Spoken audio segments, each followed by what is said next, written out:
The White House has been the home of every president since John Adams, and construction on the famous residence started on this day 223 years ago. One America's Cameron Cramer shows which buildings served as inspiration for the White House and how much has changed over the years. 1600 Pennsylvania Avenue, the most famous address in America. About 55,000 square feet featuring 28 fireplaces and 132 total rooms, including 35 bathrooms. It's been the site of many historical moments over the decades. Countless amounts of legislation has been signed in its walls, while it's played host to everyone from the Pope to numerous kings of countries, as well as rock and roll and pop. But on this day in 1792, the White House was just a blueprint and a vision when construction started.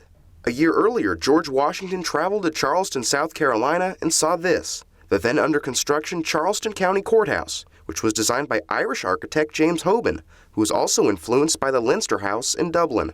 Historians say Washington was captivated by the design, and in a forthcoming competition, it was not a surprise when Hoban's White House blueprint was selected.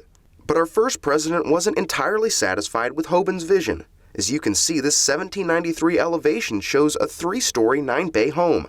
That would be revised to the familiar 2-story, 11-bay design. The cornerstone for the White House was laid on this day in 1792. Initial construction costs totaled more than $3 million in 2015 terms and took 8 years to complete. President John Adams moved in 1800. But 14 years later, the White House was set on fire by British troops. While it was significantly damaged, it was rebuilt. During Theodore Roosevelt's tenure, the White House once again underwent construction as the West Wing was added.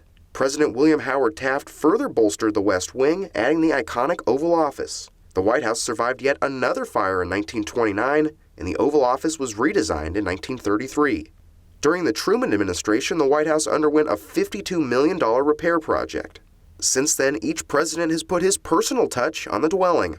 Alterations range from an antique-heavy design by John F. Kennedy to Richard Nixon adding a bowling alley. Bill Clinton put in a jogging track, while President Obama installed solar panels. And while major Hollywood blockbusters like Independence Day have fictionalized its destruction, in reality, the White House has survived through fires and numerous redecoration and construction projects. And all that construction started on this day in 1792. Cameron Cramer, One America News.